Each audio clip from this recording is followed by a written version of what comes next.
kubasuhuza mwese mu izina rya Yesu Kristo. Imana ishimwe cyane. Ubu twatangiye umwaka mushyashya wa 21. Ndashimira Imana ko yandinze kandi namwe yabarinze. Nukuri nibyo gaciro kanini kubona umwaka wose uburangiye. Umuntu ari muzima nta kintu tuba twaratanze nukuri, ahubwo no buntu bw'Imana. Umwami wacu Yesu Kristo habwa icyubahiro. Ubu tugiye kongera gusangira ibyanditswe byera. Umwami wacu akomeza duhugure, atwigishe amabanga ahishwe yo muri ibi byera byayo. Reka rero mbanze gusenga kugira ngo Umwuka Wera anyobore mbere yuko ntangira gusoma. Mana ya Abrahamu, Mana ya Isaka, Mana ya Yakobo, nje imbere yawe muri kano kanya nkwinginga kugira ngo ubane nanje, ikintu cyose ndibuze kuvuga abari wo ufata controle. Mwami w'abami, nitabaje Mwuka wawe Wera kugira ngo aze fata controle. Saint Esprit, ndakwinginze kugira ngo uzubane nanje, unyobore muri byose. Ni mu izina rya Yesu Kristo w'i Nazareti mbigusabye mwami, amen. Kandirimba karimbo gato nkuko nsanzwe mbikora mbere yuko ntangira gusoma. Ku mama yawe elongananga, ku mama masiae makasinanga, babenga kayo yanga bita elikiananga ezaliseyo okolala kate okonima kate yaya chilobo chanyeyo chilobo chani nzambi wani ukalenga tumbalelo yaya nzambi wani ukalemga tumbalelo yaya.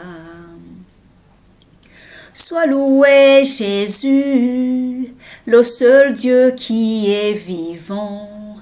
Sois loué mon Dieu, le sujet de ma louange. Tant que je respire, je glorifierai ton nom, car tu es digne de recevoir reconnaissance à jamais. Jésus, sois glorifié,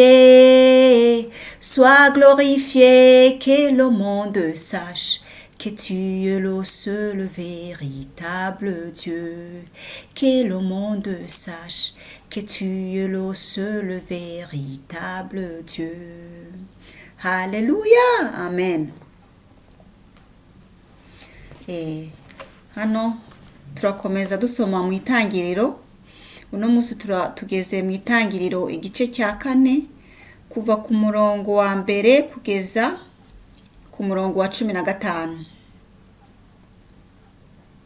Umutwe w'amagambo uravuga uti: ibyerekeye Kayini na Abeli.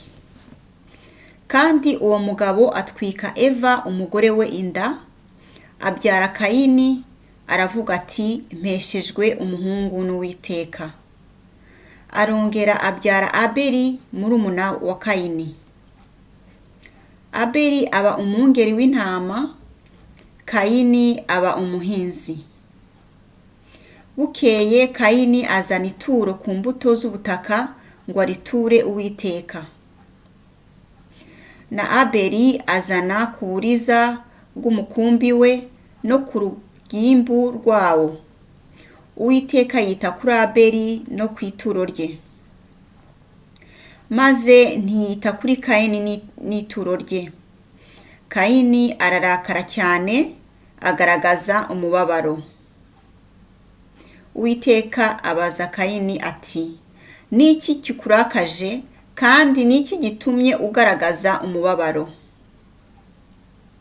Nukora ibyiza ntuzemerwa, ariko nudakora ibyiza ibyaha byitugatugira ku rugi, kandi ni wowe byifuza, ariko ukwiriye kubitegeka. Kayini abwira Abeli murumuna we, abibwira Abeli murumuna we, kandi bari mu gasozi. Kayini ahagurukira Abeli murumuna we aramwica. Uwiteka abaza Kayini ati, Abeli murumuna wawe ari he? Aramusubiza ati, ndabizi se, ndi umurinzi wa murumuna wanjye. Aramubaza ati, icyo wakoze icyo ni iki? Ijwi ry'amaraso ya murumuna wawe rirantakira ku butaka. Noneho uri kivume ubutaka bwanga, bwasamuye akanwa kabwo kwakira amaraso ya murumuna wawe, ukuboko kwawe kwavushije. Nuhinga ubutaka, uhereye none ntibuzakwerera umweru wabwo, uzaba igicamuke n'inzererezi mu isi.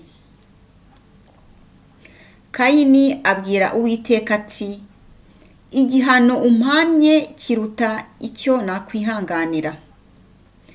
Dore unyirukanye uyu munsi ku butaka, no mu maso hawe nzahahishwa. Nzaba igicamuke n'inzererezi mu isi, kandi uzambona wese azanyica.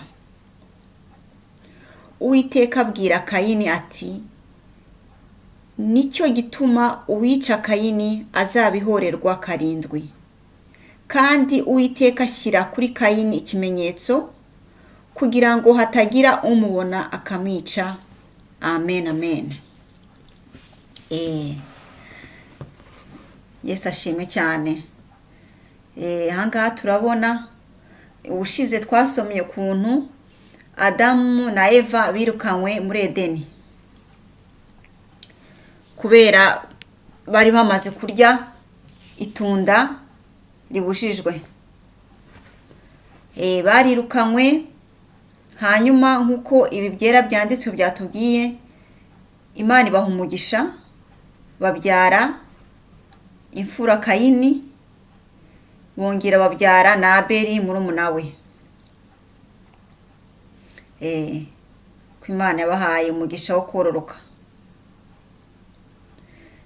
Hama abahungu ko twumva barakuze, buri mwana wese afite umwuga we. Kayini yari umuhinzi, yari afite umwuga w'ubuhinzi. Abeli nawe yari afite umwuga wo kuragira intama.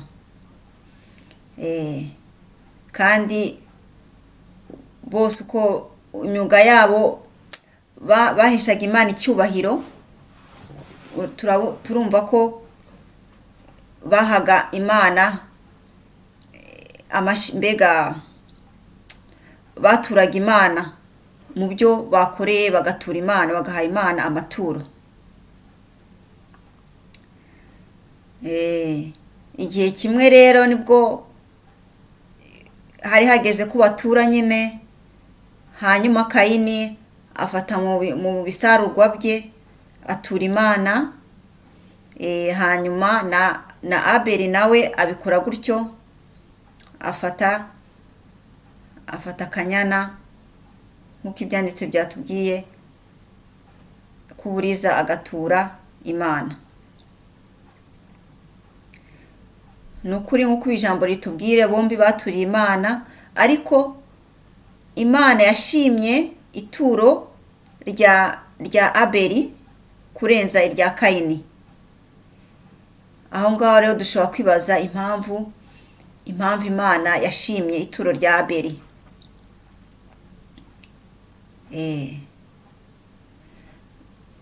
Rero ibikoze gutyo, bibaye gutyo, Kayini ararakara, agaragaza umubabaro mu maso, kandi Imana irabibona. Nubwo ntacyo yavuze, ariko umubabaro we n'uburakari bwe Imana yarabibonye. Iramubaza iti, ese impamvu iguteye kurakara ni iyihe?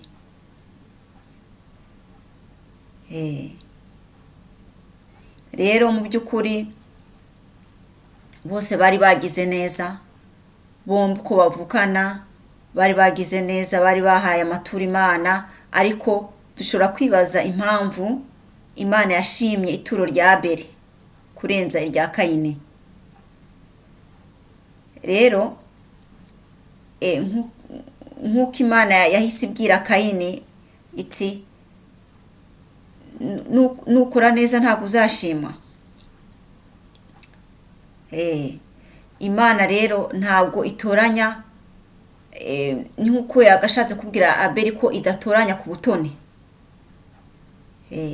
ariko natwe twese abantu iyo duturiye Imana cyangwa se tuyituriye tuyigize neza nyine, ntabwo itoranya ku butoni, ahubwo ireba umutima twatanganye uko umeze, umutima w'urukundo. Imana ibishaka ko dutanga n'umutima w'urukundo. Imana yarobserve Kayini, yaobserva na murumuna wa Abeli, ibona nyine ko hari akarusho, ibona Abeli yatanganye urukundo, na Kayini yaratanze, ariko hari difference aho ngaho.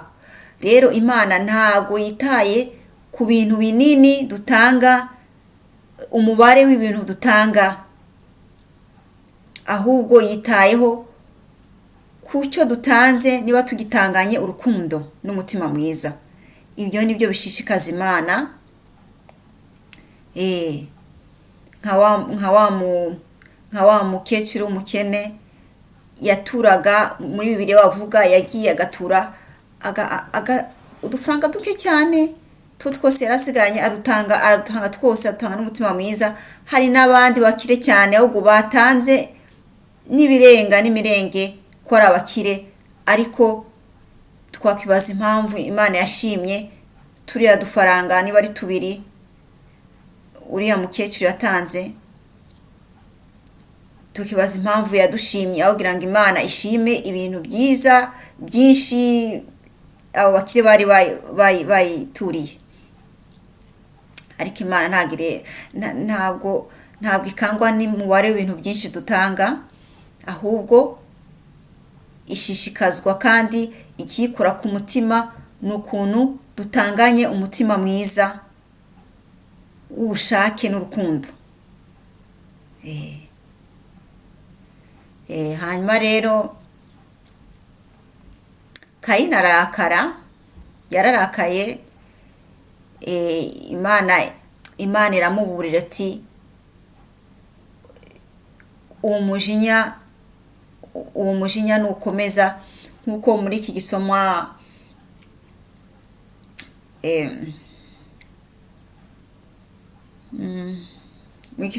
hatubwira, Imana ibwira Kayini ati ariko nudakora ibyiza, ibyaha byitugatugira ku rugi, kandi ni wowe byifuza, ariko ukwiriye kubitegeka. Imana yaritegereza ukuntu ibintu birimo kuba, ibintu birimo kuba kuri Abeli, kuri Kayini bambe. Kayini yagize ishyari, ayirigirira murumuna we kuko amaturo yari yashimwe. Agira ishyari, amugira ishyari, ariko Imana yaramuburiye nyine ko icyo cyaha natagitegeka, mbega ibintu biri buze kuba bibi. Ariko hano turebye turabona ukuntu mbese Kayini yagize icyo cyaha cy'ishyari. Ariko nk'uko iki gisoma kitubwira ko ibyaha byitugatugira ku rugi rwa Kayini. Urugi ni iki? Ni umutima wacu. Urugi ni urugi rw'umutima wacu, ibyo twinjiza mu mutima wacu. Kayini yagize ishyari, Imana iramuburira ati ibyaha biri tugatugira ku rugi rwawe, kandi ni wowe byifuza, ariko ukwiye kubitegeka. Ariko Kayini ishyari yaryinjiza mu mutima wiwe, kandi nk'uko tubyumva ntabwo icyaha cyiza ari cyonyine. Ishyari ryazanye n'urwango, rizana rizana n'ukwica, kandi ibyo byose nyine ishari niryo ryatangiye kwinjira ku muryango, ku rugi rw'umuryango w'umutima wa Kayini hari hatonze urwango, hari hatonze n'icyaha cyitwa kwica. Ibyo Imana yari yamaze kubimubwira, ariko Kayini ntabwo yashatse kumvira Imana. Yakabaye ari uwundi yari kuvuga ati Nyagasani mbabarira, nagize icyari rya murumuna wanjye, ariko mbabarira icyo cyaha, ntabwo nshaka ko unkiza icyo cyaha, ntabwo ngishaka, nsabye imbabazi, nanjye ubutaha nzakora uko nshoboye kugira ngo nguhe ituro rigushimisha. Aho byari guhita birangira aho ngaho. Ariko ishyari ryinjiye mu mutima, icyaha cy'ishari cyinjiye mu mutima wa Kayini, arangije aracyadopta. Mbese yadopse icyo cyaha. Twadopta icyaha tukiza mutima wacu, kandi tudashaka kwiteka ngo gisohoke mu mutima wacu. Ariko iyo tucyadopse, n'ibindi byagiherekeje bitabyinjira. Hahise hinjira urwango, hinjira n'ukwica. Uwiteka tubabare cyane. Nuko rero Kayini arangije ibyaha biramutegeka, niko yakabaye kubiteka nk'uko Imana yamubwiye, kandi ufite ububasha bwo gutegeka ibyaha. Ariko iyo tutabitegetse tukabyadopta mu mutima wacu, mu mitima yacu, bihita bidutegeka kandi bikatuganisha ku rupfu. Nuko ibyaha bimeze. Arangije asimbukira, ibyaha biramuganza nyine, asimbukira murumuna we aramwica.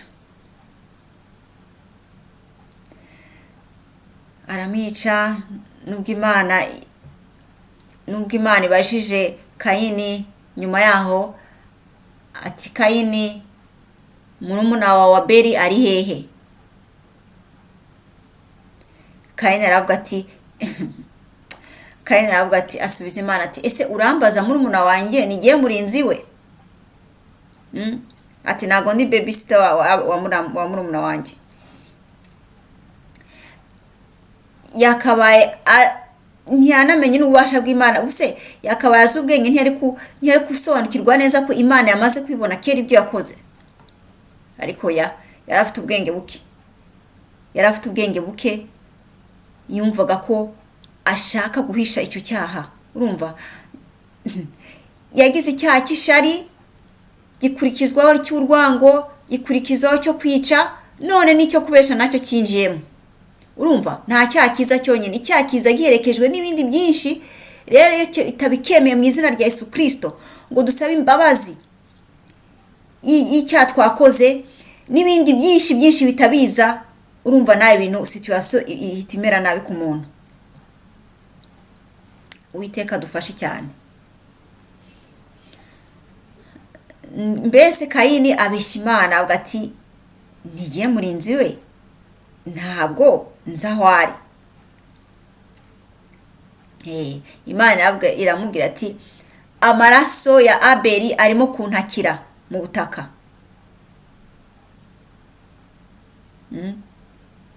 Ni ibintu bitangaje kumva ko Abeli yari yamaze kwipfira, ariko amaraso ye yasigaye atakira Imana. Ndenganura. Hanyuma rero nibwo Imana yahise iha ibihano Kayini. Imuha ibihano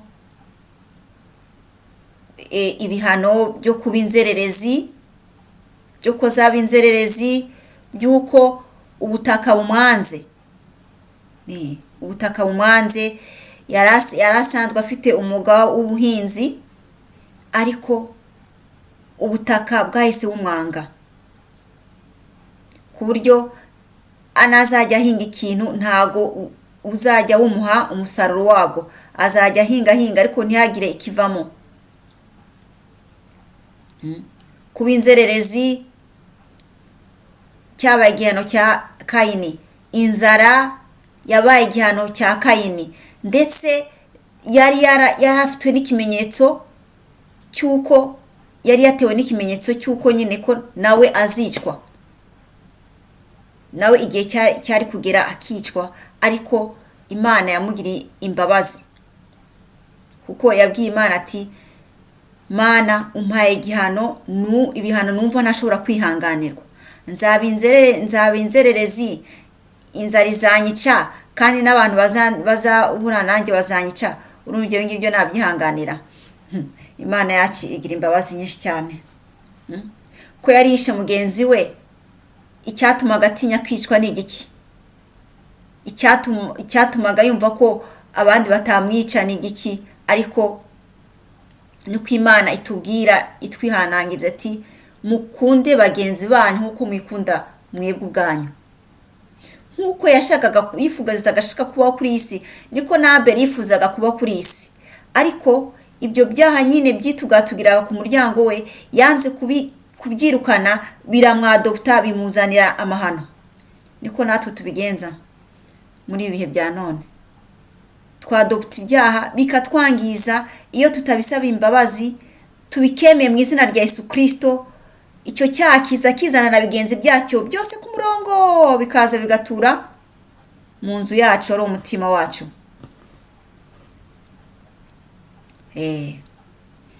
Kayini abwira Imana ati, wapi, umpaye ibihano ntafite kwihanganira, birarenze.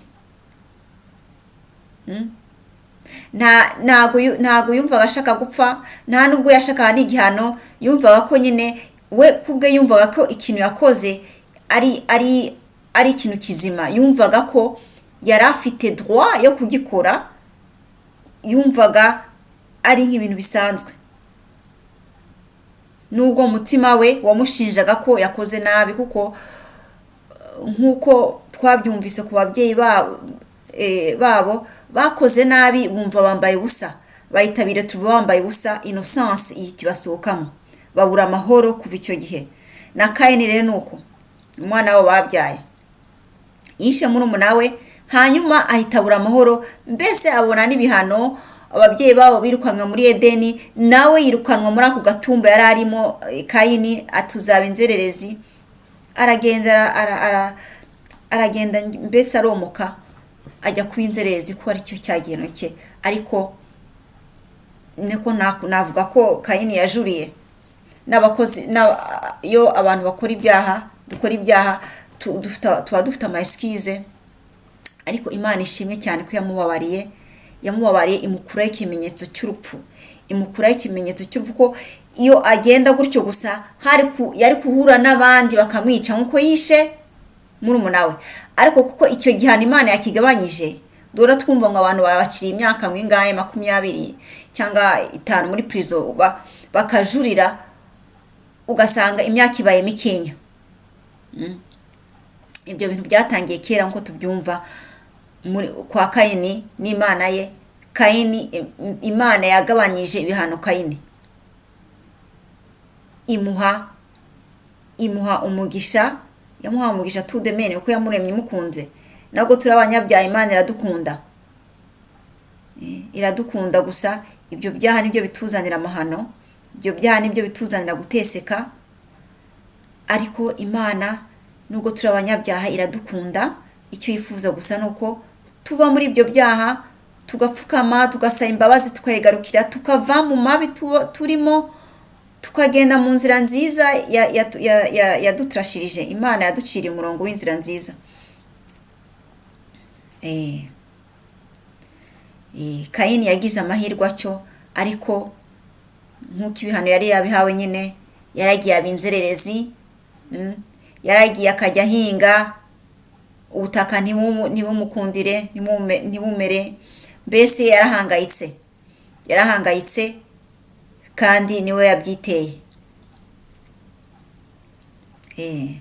Akenshi iyo dukoze ibyaha kandi tujustifia ko twari dufite impamvu yo gukora icyaha, Imana tubabarire.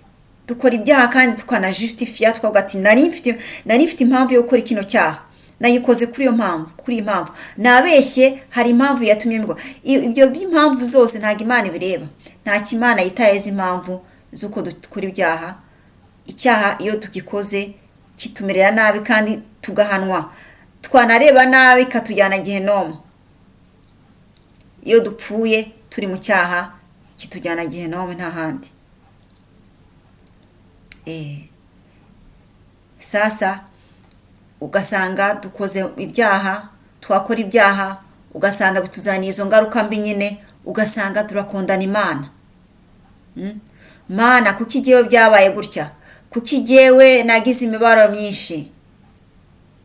Kuki jyewe utangize nk'abandi? Jyewe wampoye iki? Tugatangira tukidoga, ariko twasubiza inyuma amaso tukareba ko muri iyo nzira zose twaciyemo hari ubwo twakiranukira Imana. Iyo dukiranukira Imana se, icyo cyatwa ibyo byaha bizanana icyarimwe? Nta cyaha kizana cyonyine uko twabyumvise, biza ari umurongo ariko hakinjira kimwe.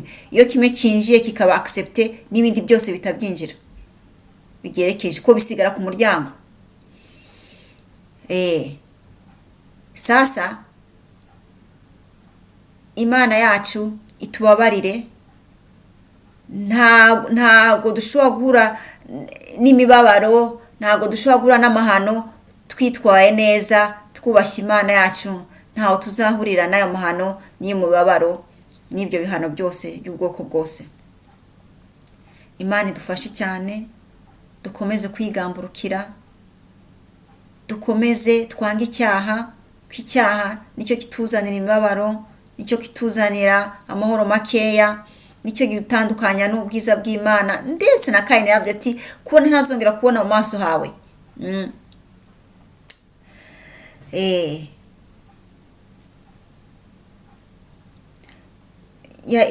Kayini yabwira Imana ati, no mu maso hawe nzahahishwa. Mbese igihano cyo guhishwa mu maso y'Imana ni kingana gute kweri? Kumva ko Imana iri kure yawe nicyo gihano kinini mbona kirenze. Kuko ibyishimo byacu, amahoro yacu tuba dufite nuko Imana ibituri hafi. Sekirite dufite ni Imana ibituri hafi, ni Imana ibuducunga umutekano. Tubona turamuka turi bazima, tukabona dukiza indwara, tukabona umwaka uragiye urundi ugahise. Izo se ni imbaraga zacu? Ntabwo ari imbaraga zacu. Ni ubuntu bw'Imana. Ni ubuntu bw'Imana iba yaturinze. Kuko itaturinze, Satani n'abadayimoni bayo baba baradushwanyaguje kera, byararangiye. Reka rero bavandimwe, turinde imiryango y'imitima yacu kugira ngo ibyo byaha byose bitazinjira mu mitima yacu, bitwangize, bituzanira amahano, bituzanira urupfu, bitujyane kure y'Imana no guhishwa mu maso y'Imana. Uwiteka dufashe, akomeza twumvishe aya majambo akomeye n'ukuri, kugira ngo tubashe kuba abo Imana yifuza ko tubabo. Bifurije amahoro y'Imana. Tuzongera dusubire ubutaha, Nyagasani nabishaka. Shalom, shalom.